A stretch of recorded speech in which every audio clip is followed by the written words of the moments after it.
façon, l'avenir, la FECAFOOT demain, c'est quoi? Il y a ces décisions qui ont été prises, qui créent un chamboulement extraordinaire. Il faut quand même tirer les leçons.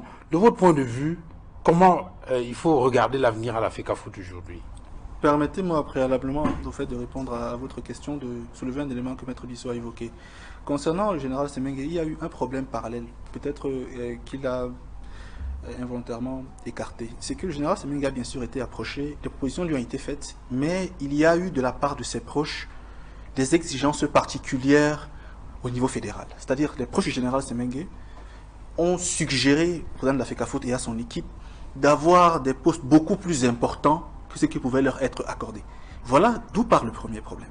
Et également, en août 2022, la Ligue, on peut le dire verbalement, est dissoute, mais en fait, c'est la décision de retrait de compétences qui est entérinée, parce qu'en principe, dans l'Assemblée générale, du moins en matière du droit des associations sportives, ce qui se passe, c'est que lorsqu'une décision est prise avant par le COMEX, elle doit être entérinée par l'AG suivant pour avoir force obligatoire et contraignante à l'égard des tiers. Donc, le 27 août 2022, ce qu'on a fait, c'est qu'on a juste reprécisé que la Ligue, effectivement, n'a plus vocation à exister. Sauf que en principe, la Ligue, par le TAS, là, elle est réhabilitée, c'est vrai, mais les compétences qui ont été retirées demeurent, comme il l'a bien dit. Ça veut dire que la Ligue, en principe, elle ne va pas travailler parce que on l'a réhabilitée, certes, mais le fait que la FECAFOOT lui ait retiré les compétences reste acquis.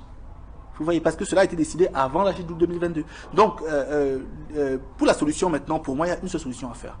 C'est que la FECAFOOT doit aller avec les clubs, notamment en Panthère, les clubs qui ont été réhabilités, et transiger. Aller discuter. Parce que s'il faille qu'on revienne au statut couranté, annuler toutes les saisons et tout, parce que les clubs vont invoquer la théorie des droits acquis, en estimant que non, peu importe ce que vous avez fait là-bas, moi j'ai acquis mes droits de maintien et pas de relégation. Un club ne va pas accepter d'être relégué parce qu'on dit il y a 2 ans il aurait dû l'être. Il va dire non, moi j'ai acquis mes droits, vous voyez. Donc ça va créer un système de contentieux beaucoup plus complexe. Donc la FECAFOOT doit aller avec ces personnes. Est-ce que cette FECAFOOT, telle qu'elle se présente aujourd'hui, telle qu'elle est structurée, telle qu'elle est dirigée, est en mesure de faire ces concessions? Monsieur Duval, vous savez, elle doit. Et il y va de sa survie. Parce que comme je vous dis, on voit aujourd'hui le TAS, mais la FECAFOOT n'a pas un problème juridique.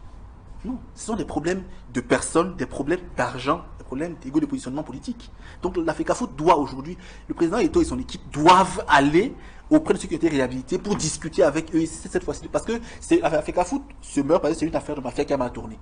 Les gens se sont assis au départ, ils ont dit on va faire ci, ça, ça, ça, faisons la mafia, partageons le gâteau. Il y en a qui se sont retrouvés lésés, qui ont attaqué, c'est tout. Parce que tous ceux qui aujourd'hui se plaignent là, que ce soit Panthère du Nez, que ce soit le président Abdourahmane, le reste là, et même le président Eto'o, personne n'est blanc dans l'affaire. Tous ont été mafieux au départ, ils ont trafiqué ensemble. Maintenant, on va dire comme au quartier, ça a cuit. C'est-à-dire, ça s'est mal passé. Donc la FECAFOOT doit, et tous ces gens doivent aller voir les clubs là et discuter avec eux humblement. Parce que si ce n'est pas le cas, ça va très très mal se terminer. Parce que s'il faille que ces clubs invoquent la théorie des droits acquis et demandent à être rétablis avec les dommages et intérêts qui peuvent sortir de là, ça va être extrêmement grave. Donc, pour moi, la solution la plus fine, la plus douce et la plus cohérente serait de discuter pour trouver des solutions. Et heureusement qu'ils se connaissent très bien. Vous dites qu'ils sont comme dans une sorte de mafia où à tout moment, toutes les personnes qui ont été réhabilitées sont au départ membres de la FECAFOOT.